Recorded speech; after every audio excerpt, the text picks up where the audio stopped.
Welcome to the Desert Vibe. I'm Glenn Gardner along with Walt Richardson. Jamie Ray is here. Our special guest today is Eric Douglas. Eric Douglas is an accomplished singer-songwriter. Been in the Valley for, I don't know, maybe 25 years, give or take a little bit.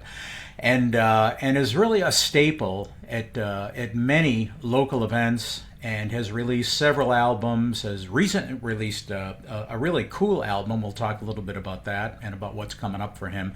And is also one of the folks that's instrumental in the Glendale Folk Festival. As a member of the board, or do you have some other lofty position within that august body? There's no names. We don't have any titles. Oh, okay. And Okay. and technically, it's not a board; it's a committee. A committee. Ooh, communists. Anyway, and it's been my pleasure to have Eric on a number of the shows that I've put together. And he's one of these guys that's just a great advocate for local musicians and local venues. And this valley and this state musically is a much better place, in my opinion, because Eric Douglas is here. Okay. So, having said that, I was not the one who invited you because I know you well enough to know that it probably is not going to work out well. But Jamie invited you. Jamie Ray invited you, and we figured she would probably have a very good first question. So, hi Eric, Okay. how Hi, are Jimmy. you? I'm okay, thank you. Thank you for being on the Desert Vibe. I really want to know. There's a lot of things I want to know, but Okay. I want to know what drew you from New York to Arizona and how Arizona has influenced your music. Okay. Well, I lived in New York City for a few years, and I grew up in Long Island. Definitely like an East Coast guy. Um, but at some point, I could kind of tell that it was just not the kind of place to raise a family in. Mm, It's very crowded. It's also kind of expensive at times. It's a really dynamic and vibrant place to be, um, but it just it can be very hard to navigate mm. that area sometimes. So I really was looking for someplace else to settle, and this was in my 20s. I had some friends in Arizona through, believe it or not, a Bruce Springsteen email chat group. so we're talking Um, about 25 years ago. So that that's was right. that was the thing. This was Yeah. in 2000, right around then, and visited here um, Labor Day weekend one summer, and then again about another year later, and I brought my, at the time, girlfriend to visit, and because we had talked about maybe getting out of the city, and she was interested in that, and she liked Arizona in mid July, and I liked, so kind of we were hooked, and we made plans to move out there. Um, I definitely wrote a lot about the city when I was living in New York. I have actually my very first album, which is not available anywhere, is called These Streets, and it's got some city songs on it. But since moving here, I mean, I've definitely written about the desert. I've written about open highways and just the Midwest and all sorts of things that have become appealing to me. And just in style wise, I've gotten influenced by other artists, especially out of the Austin Americana scene. And so Hmm. that's really influenced my style. Yeah, thanks for asking. Yeah, cool. Thank you for answering. I appreciate that. It's just such a far way, New York from Yeah, here. So I yeah. just I just wondered what brought you from the city to, I mean, we have city here, but it's still desert and western and cowboy. So thank you. It's different. Yeah, it's Yeah, and different. Definitely. we'll be circling back with Jamie Ray to figure out what's vibing here in the desert a little bit later on. But why don't you just hang on screen, Jamie Ray? I mean, Sounds good. there's no sense in you taking the bus back to your place and then taking light rail back here where we all are. But Sounds Eric good. Eric and I have actually we should have crossed paths because we've lived in a lot of the same places, like Massachusetts and many places out east, and I can certainly hear that influence in what you did. But I'd like to start with just one particular song because, in my estimation, Eric, this song that you wrote is a hit song, and it used to be my job to sit in an office and listen to music all day and do music research and watch people spin dials when they listen to songs about what songs have potential and what songs don't. People used to have I to have make those no idea what judgments. song you're going to say. Well, the song, in my estimation, is "When I Was Superman." Oh, And the reason I say that, and by the way, when I say a hit song, I don't mean that, it could have been necessarily number one with a bullet and charted, and Madonna would have recorded it, and who knows what. It just means the elements were there in the song that made it very commercially attractive to my ears. And that song is lyrically wonderful and musically wonderful, and the hook is large in it. Back when I was Superman, when I was Superman, in the eyes of a child, I can't stop the Earth's rotation. I know it's part of some design, but when you're Superman, the only kryptonite is time, time.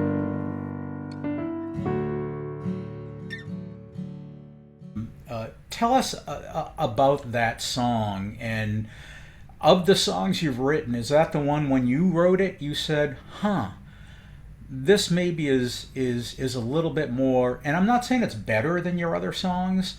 From a commercial standpoint, I just think it had more potential that way. it definitely has been one of those songs that's connected with people in a very special way.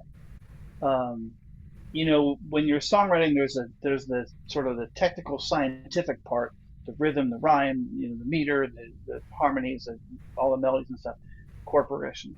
And then there's an emotional component which can be hard to nail. Um, you can have a really technically perfect song, but it just doesn't resonate. And in that song, yeah, I was lucky enough to sort of touch into something that really resonated with people. In fact, I'm very proud to say that that song's been covered by at least three other people that I know of. And that is really just really great to. And you've heard one of them, I know, and there's a I have. couple of others If who've it done was an easier song to play, I'd cover it. But it. That's interesting because the version on the album that you'll be playing is an open tuning. But I've actually since changed it. I felt like the open tuning was a little too heavy musically, and I've changed it to be much more of a lighter, almost jazzy feel with some major seventh chords and stuff. yeah. But it's open to interpretation. I mean, you can play it however you like if it's something that kind of makes sense for you. But this is 2018, and my kids were around 12 and 10 at that time. Really just sort of getting into the years of learning about the world, um, and sort of seemed like my role was changing in their lives, And and that, that's really what the that song, song is this about. yeah, the song. I mean, listening to it as a listener, not as obviously a person that wrote it. I think it hits home with a lot of people because there's a point at which your children realize, yeah, you're my dad and whatnot, but you're also just a person.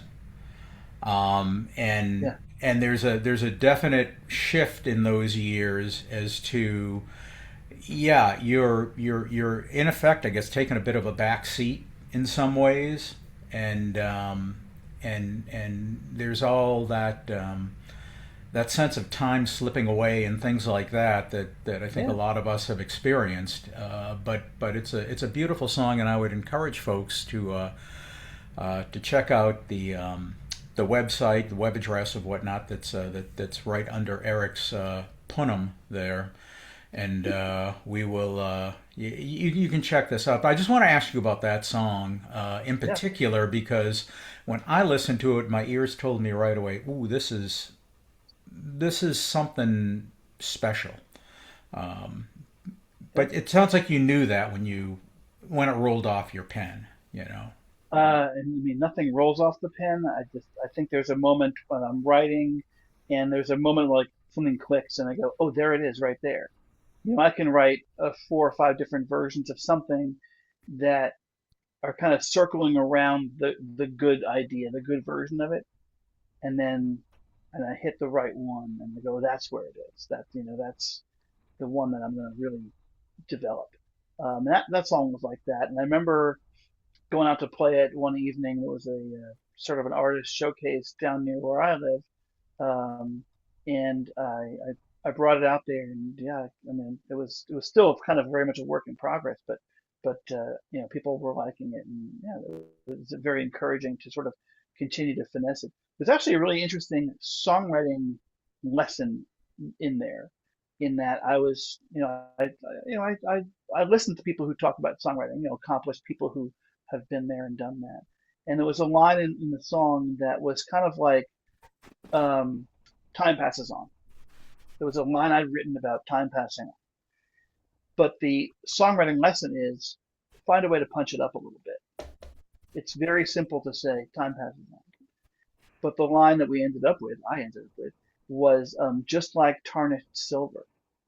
And to me, that ended up being, it's a metaphor. It's just a passing metaphor. We're not lingering on that, but it really conveys the passing of time in just 2 words, tarnished silver. Makes it much more And that visual, was obviously, and it makes it more visual and maybe Yeah. a little more emotional. But that was a lesson that I took, and just really very specifically trying to make it more interesting. Yeah. Well, another song that I listened to where I had the same reaction is one that Walt wrote, which is San Francisco Fog. Same thing. Oh yeah. Is Love it. I heard that song, and again from a structure standpoint, I said this is a hit song, and again. It doesn't mean that instantly money is going to flow to that song. It just means that the conditions, in my opinion, were all right in that song. That Walmart would have been happy with that song had the circumstances, because you need luck, you need alchemy, you need all this weird stuff that can come together. But what you really need is a song. And without a song that has all those elements, and memory is part of it too, is this song memorable in some way? Is it easy to remember? And Walt, I would say that your song, that song in particular, and it's not taking away from any other song anybody else writes. It's just when it's your business to sit and analyze a song from a commercial standpoint, where you say, okay, did they get to the hook fast enough? Did lyrically that hook layout fast enough?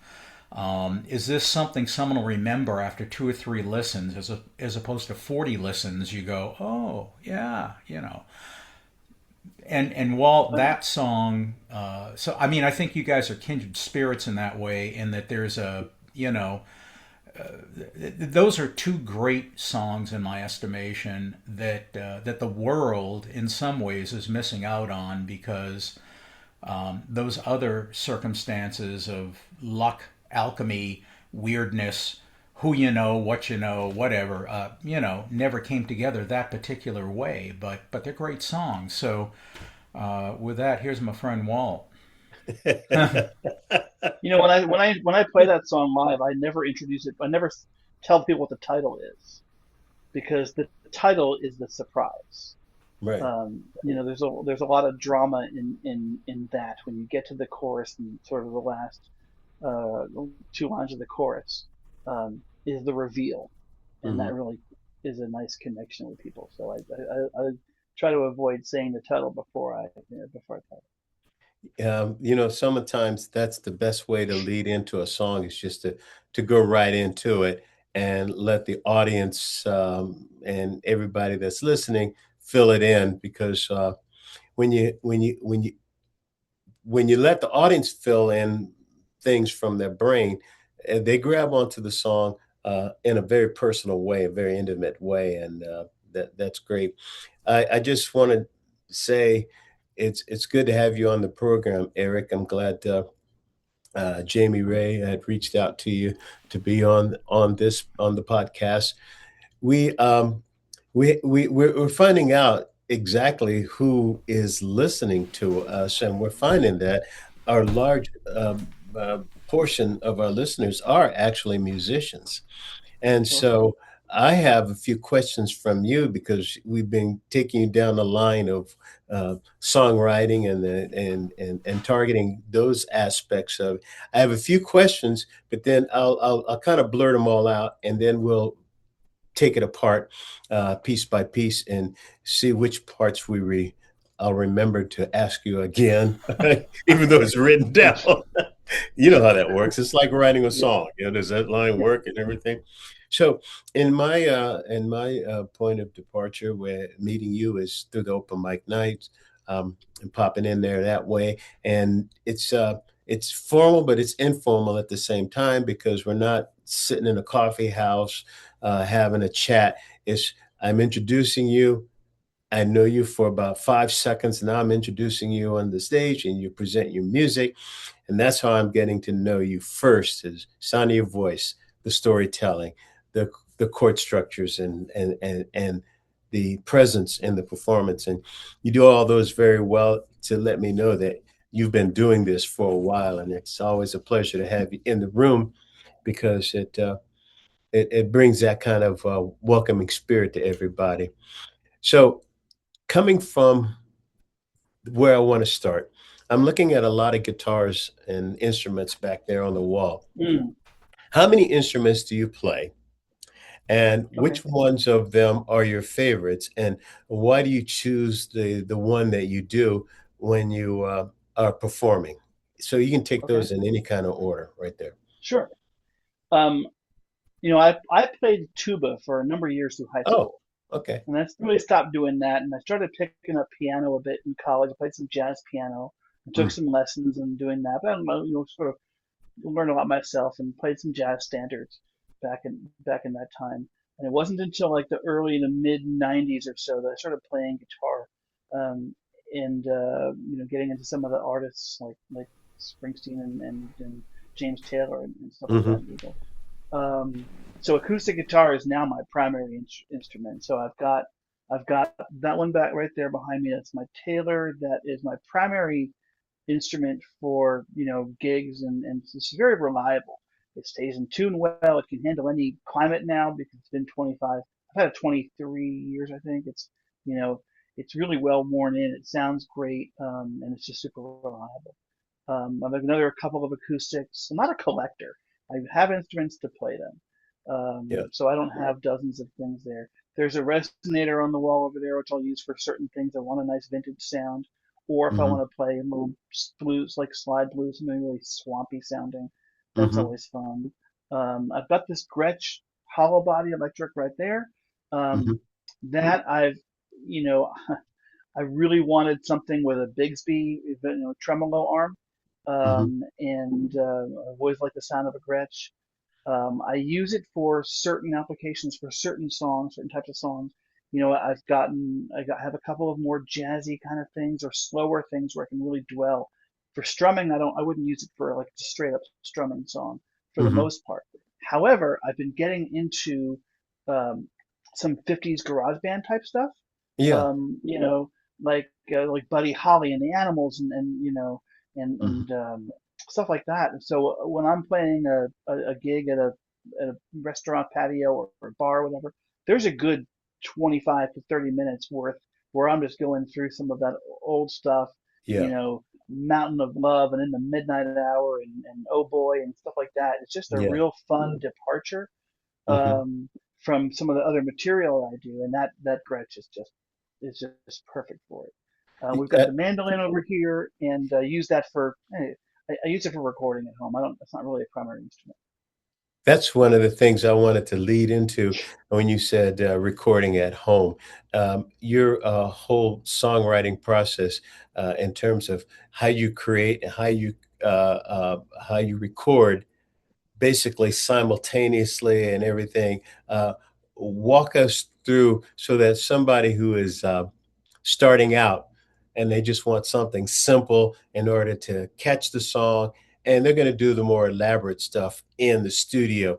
What, how do you work that out so you can move between the engineer and the songwriter at the same time and putting it all together? What's your process?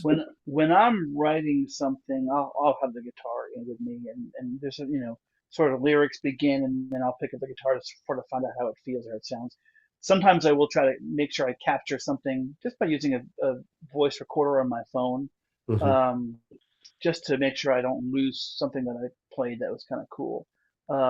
As a song really becomes more developed, I will make a slightly more formal recording with my phone, or maybe on my home setup here. I've improved or expanded my home recording setup over the years. I've learned a little bit more every time I try something. So, but when I'm actually going to record with that home recording setup, it's usually when there's a completed song.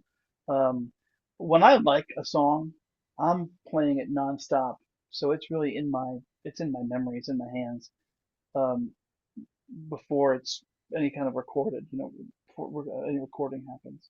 So, but yeah, at some point, I mean, what's great these days, and you can have a pretty decent home recording setup for not a lot of money. Hmm. Back in 1998, when I was in my apartment in Queens, I had a 4-track, and the best acoustics were in the bathroom, right? And Hmm. I had Yep. a cassette tape of a 4-song demo that I would pedal around to the bars and stuff. And these days, I have, you know, a handful of decent mics. I have an audio interface, and I have software that's all you need, and you can do a whole bunch of stuff with that. Hmm. And that's really great. That really opens up the world of recording for a lot of people without having to spend thousands of dollars or hours in the studio. You can Do still you come up with bring a pretty decent product. do you bring people in to record tracks, or do you do it all yourself and then do the other musicians and everything like in a larger studio? I have done a little bit of each. So in 2006, I had a handful of people guest on some songs, including Hmm. Thomas Laufenberg on two, Scott Howard on one, and a couple other friends of mine who played some solos on a record.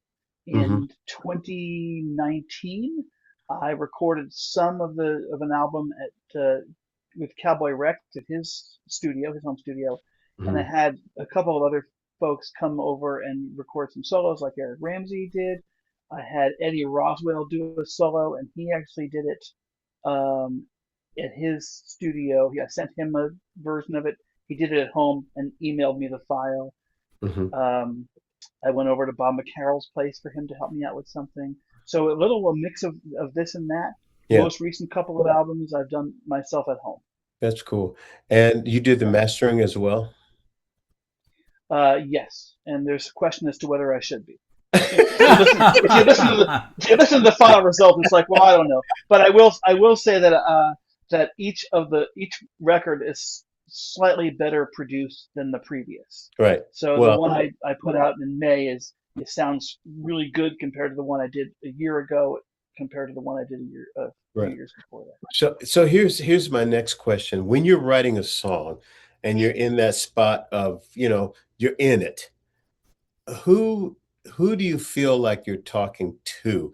What audience are you speaking to? Are there people that are pretty much is it an audience that you feel like is in your tribe going through things, or is it more universal, or is it like when you did the one that was themed in Superman? I could tell it was you speaking about a time frame, but you were referencing the family, and you have a lot of family theme in your songs. Uh, I could tell that. But is there a target that you're saying, here's who I want to talk to, or do you just say, I'm writing this and just for anything or in a general sense? So most of my songs are first person, so it's I'm the one singing it. There's sometimes when I'm sort of another character, but generally it's first person. And then there are some songs where I'm singing to someone. There's a song where I have that's very much to my wife or to my kids. Mm-hmm. Um, but a lot of the times I try to be a little more universal. Mm-hmm.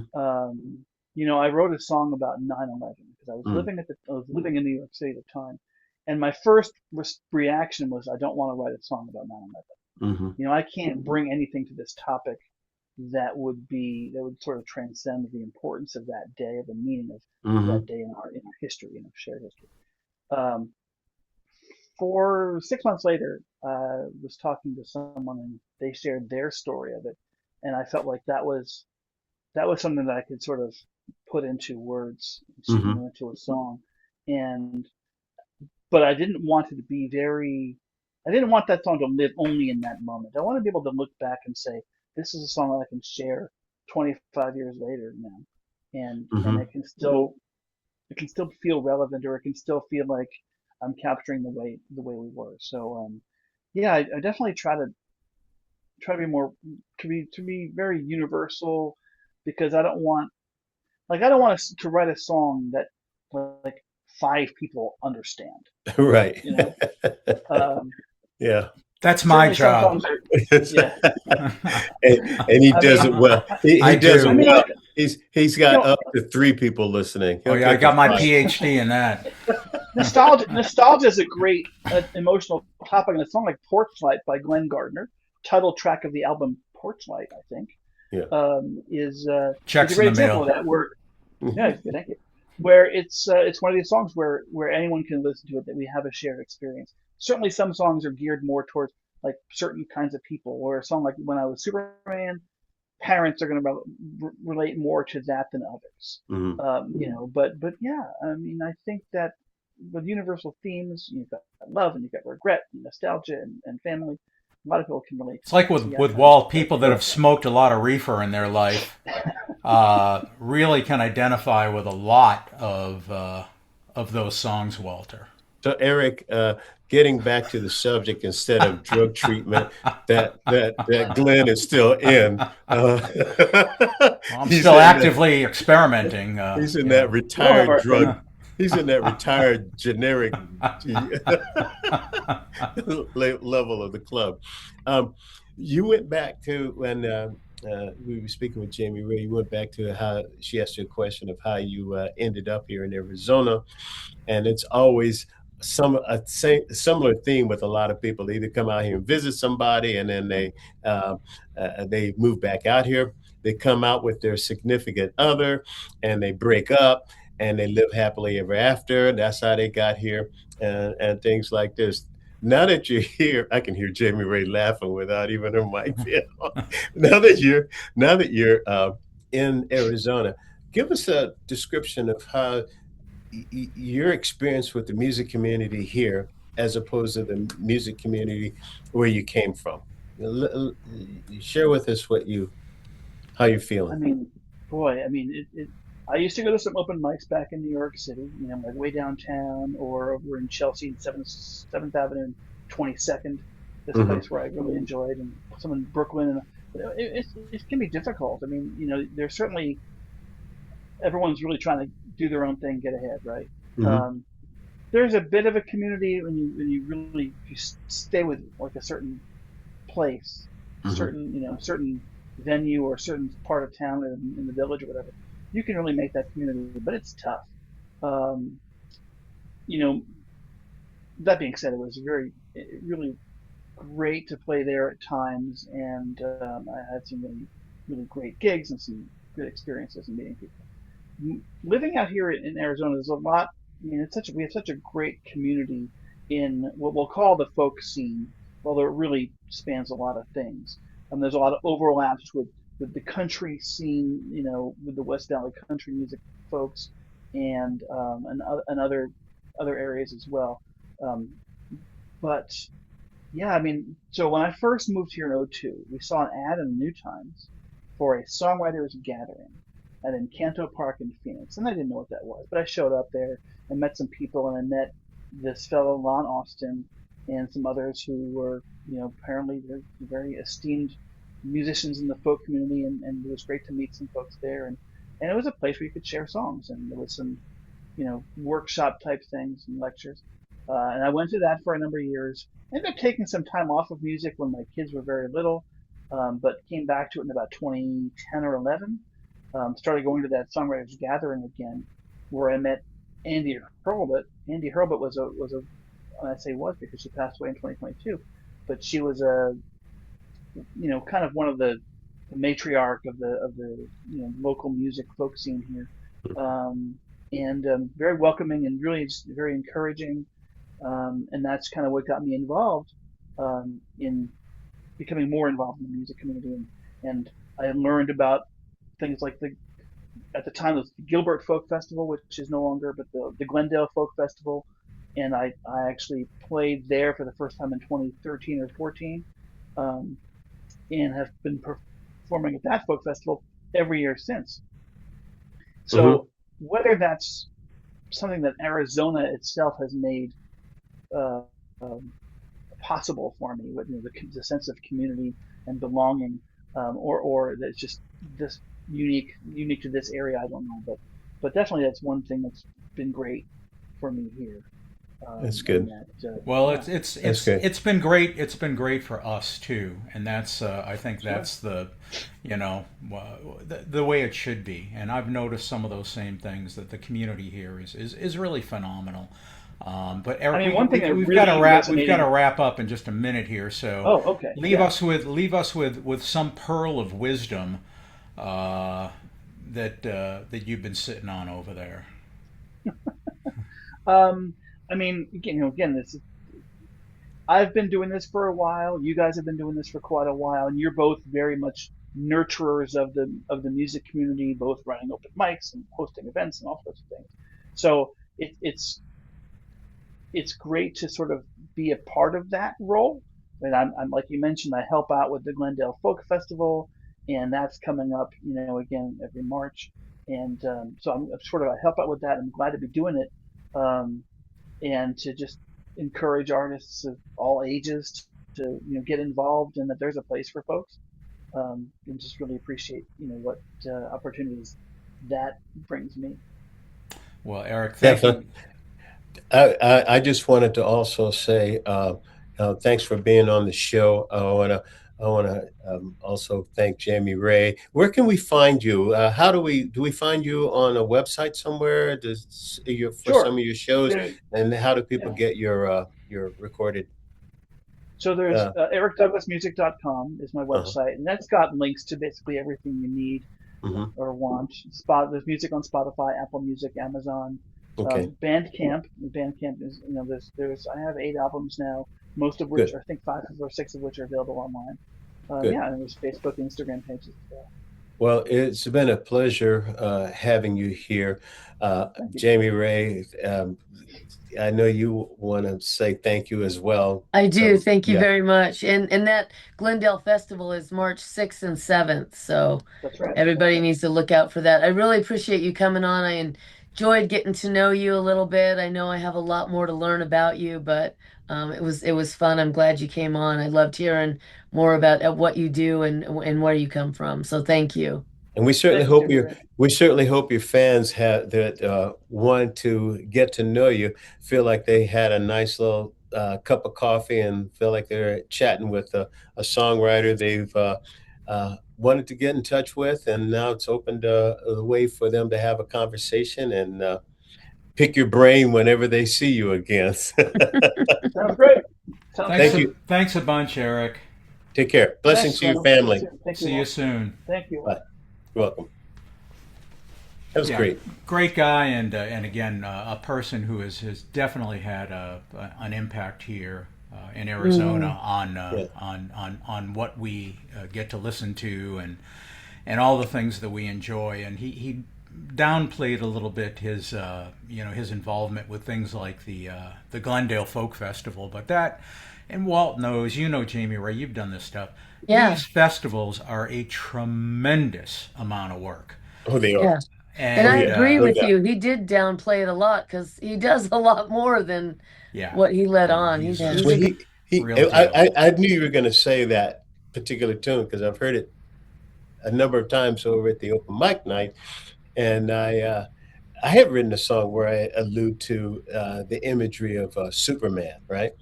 And he did it very, very well, and I just thought it was good song, and so coincidentally, we're on the same vibe, There you in that go. way. Hey, we're getting ready to go into the next segment of this program about what's vibing in Arizona, what's vibing in the desert, because this is Desert Vibes, That's baby. right. That's Yep. right. That's So we're right, going to take y'all. it away to our favorite host, Jamie Ray. Jamie, what you got? Take us on the trip. Where you taking us? Y'all, I am taking you on a desert vibe sound check with what's vibing in Arizona and the Yes. music scene today. So hop in, buckle up, and join me as we hit the road because we are going to Miami. Okay. I had a great, great conversation with Loeb Instagon. I hope I'm pronouncing it right. I've had him repeated a million times. He's in Miami where they have an open mic at Miami Artworks. That's located at 509 Sullivan Street in Miami, and it is held every second Saturday of the month. The summer signups begin at 6:30 and music starts around 7. It's free, all ages. They have a PA, microphones, all that is provided. And you can get updates on all their musical events because they have live music there also.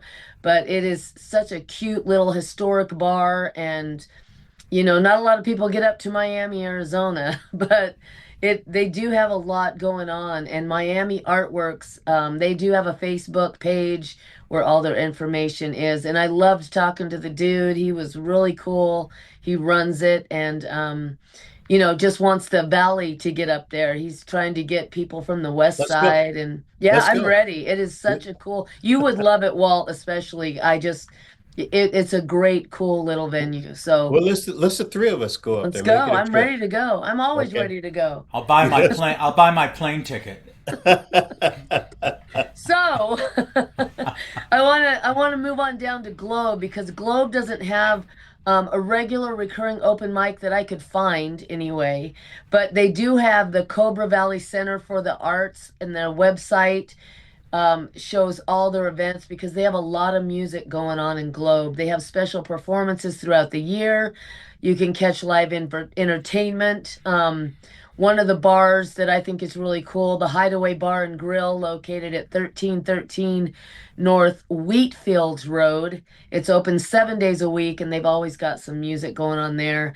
The Silver Tap 928 is located at 230 North Broad Street in Globe, and they do have an open mic jam. So it's more of kind of like Hooters Blues Jam. It's a open mic jam. It's on Wednesdays from 7 to 10, and they do have live music on Saturdays. So if you want to go up there, make sure you watch for concerts. They have community events all around downtown Globe throughout the year. It's Globe is just another one of those little hidden gems that has a lot going on that people don't know about, unless they're going through and catch it, but they've got a lot going on. So if you can get up there, get out of the heat, they've got it happening up north up there. And That's awesome. yeah, I wanted to talk about, I found a new place, Glenn, over on your side of town. Oh gosh, and I forgot the name of it. It's in Glendale, and it looked so cool. It's an open mic, but let me tell you the catch that got me, because you know me, I love being on the stage. They don't just let you have one song or two songs, you get three songs at this open mic. So I know I have the name of it. Starlight Lounge. Oh, Starlight okay. Lounge. You Okay. know you know where that is, right? I know I you know the do. place. I didn't know that they were doing an open mic over here. It's Who's an doing it? Do you acoustic know? open mic. Acoustic open Oh, mic. okay. I do know their names. No, Mm. it's all right. Um, it just their flyer looked really cool. It was appealing. I found them on social media, and I don't know. I thought it was something worth checking out, especially since you're close. You're close to it. Yeah. Oh, What? it says Starlight Lounge and the Dream Seekers Oh, with Bonnie and Scott. I know Bonnie and Scott. Bonnie and Bonnie and Scott. Scott have actually been to Walt's open mic several times. They've been to a bunch of my open And I mics, and I thought when I and saw their they're faces, I good didn't folks. recognize their names, but I Yeah. recognized their faces. Yeah. Yeah. Okay.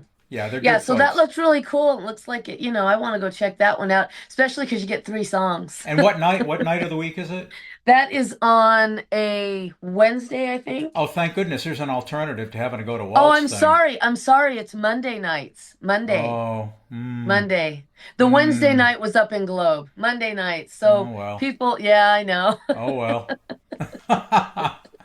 But no, they're really good people, and Yeah. wish them all the luck in the world. Yeah. The I more want stages we have, the better. Exactly, exactly. And real quick, if I can just mention, the Mesa Social Club is 1933 East University Drive. Hooters Blues Jam is there every second Thursday, is how I found out about the place.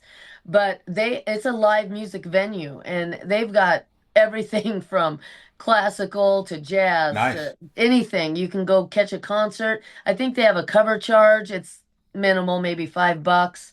I know for Hooters blues jam, if you're playing there you don't pay, but to go in and watch it, it's a $5 Yeah. cover. But they're struggling to stay alive and keep music going, and that's how they make their money. And I don't think they pay bands to play there. I think you just get to go and enjoy music. And it's a Nice. cute little venue down in Mesa. Nice. So Well, Mesa as Social Club. in the immortal words of Groucho Marx, I would never want to be the member of a club that would have me. So, Okay, y'all. Well, this was your backstage pass for what's vibing in Arizona's music scene. excellent stuff, One Jamie story, Ray. one stage, one song at a time. What do you all I got? like. Unless you're at the Starlight, then you get three Yep, songs, that's true. That's right? true. But I want to make sure we mention too that one of the granddaddy open mics of them all, which is the one that Walt runs over at Tempe Center for the Arts, normally gets started in September. But Walt, you're gonna start early this year, We're right? gonna start. We're starting early. We was just over there with a meeting yesterday and getting everything tweaked up. As far as our equipment, how we're gonna tweak up the sign up and all of that, and making things a little bit Well, easier. that'll make a lot of They're people excited. happy. They're excited. Well, it won't. It won't. I know it won't. There's no right Because answer there's there. no right There's answer There to not. is no signups right on answer. any open mic nationwide. There is really Doesn't no matter. There's solution. not. That's But a we universal truth of the open mic. Is that's so people are true. going That's to, true. and the other Yeah. universal truth is your food will come as you're about to get up on stage if you're playing in a restaurant, regardless of when you order it and when you're playing. Mm, Yeah. It will get there eventually. No, we're going to mm, start up on the 5th of August this year. Nice. And a lot of that points to the holiday season again this year. Uh, the open mic is falling right on Christmas Eve and New Year's yeah. Eve, and nobody's going to come out. I think that I don't know. Thanksgiving is kind of. I think we have done Thanksgiving day before Thanksgiving before, but I'm not sure about it this time. Plus, the TCA is going through a huge renovation right now. Mm, They're retrofitting, and they are, well, I shouldn't say retrofitting, they're upgrading the entire sound system of the whole venue. And I was in there, the main stage, uh, room is just completely covered in plastic while they Wow. are putting in mm. new speakers and better Wow. equipment. And the stage area is doing the same thing. New lights, the whole new sound system in there, and the lakeside is the only one that hasn't that isn't on the upgrade. So with what is going on at the TCA in terms of all the scheduling and all of the other performances, we're probably going to be in the studio quite a bit this Which is a year, Mm, great place to and it be. was just a nice place to be. yeah. And we're going to be out on the north patio a few times, Mm, and we're going to be in the main room a few times, and we might be on the loading dock that we used to do years and mm. years ago Cool. back there. What was it? I think that's the south end, the main huge loading dock where we used to Yeah. pull the walls down and do the sound. We might be in that maybe one or two times, but pretty excited about the season. Nice. And so yeah, we'll start back there on the August 5th of 5. August. Be there. So people You might people want to just start get lining up now. right. Well, the TCA it closes at 4 o'clock during the summertime, so they have to make sure they're open for everybody that runs in there about 3, waiting to get in line for 4, That's right. and all of that, because it can happen. So Hey, with all that's these renovations, Walt, can you suggest to them that they buy a Mr. Coffee machine for $15 at Walmart? yeah, I think they can write that in. I'm not I sure. would I would really appreciate that. Yeah. It's a wonderful wonderful open mic, It is. all kidding aside, I mean it is one of the templates that when people say where is there a great open mic, and I'm not talking about just in Arizona, I'm talking about across the really the globe. Because Walt has had people visiting that open mic Mm-hmm. from every corner of the world. Well, Yep. that's been because of you and your connection with Facebook. You've brought people in from Germany and Ireland and England. England, and I always apologize ahead of time. Uh, but it is if you have never checked that open mic out, it's an awesome place to play. And it's just one of those open mics that I think, along with, I'd say, like like the Bluebird in Nashville, and they're just Mm. Yes. the Old Folk Society in Chicago. This is right there in that class. I mean, this Thank you. is a really big one. And I also want to welcome Jamie Ray into the club because she is now hosting Yep. an open mic. Yep. Got to get to I that one. I And got in there. I is got in there. that that's you're down at Schnepp Farms, right? Schneff Farms. Yeah, Yeah, Schneff Farms is so awesome. It's out on the patio. It's not hot. Um, it's great, and it's only in the summer. And they've got food out there. They've got drinks, and so many people showed up. When I was out there hosting from Tempe, from the west side, B came out there. I was Yeah. so excited to see her. It is Schneff Farms. It's a great little venue, and Hey, Friday nights, another stage Friday nights I seven think to nine. is just awesome. It So, is. And there's nothing like that out here. There's, the open mic out in this side of town. We don't have any. well, you do now. So yeah, so it's great. It's great to have that out at Schneff Well, Farms. It's a good welcome to the venue. club, Jamie Ray, and we can talk about sign up methods when you get a chance. Yeah, well, there aren't any out there. Anyway, this has been a fascinating program. Thank you so much to Mr. Eric Douglas for Yeah. joining us Yes. today, and continued success to him. I'm Glenn Gardner for Walt Richardson and Jamie Ray. This here is the Desert Vibe, and we always like to leave you with a little morsel of wisdom from Walt Richardson. Yeah, morsel of wisdom is the secret ingredient that I put in oatmeal that makes it the best oatmeal in the world. You have to catch up with me sometime, catch me on the right day, the right time, and I will reveal it to you. Maybe. Okay? Maybe. All right? Maybe, baby. So I just want to say on behalf of everybody here, our team, Emma and James and the co-hosts here on the Desert Vibes podcast.com. Thank you for being with us. And until we meet again, you be good to yourself. Take care of one another, and let's give peace a chance.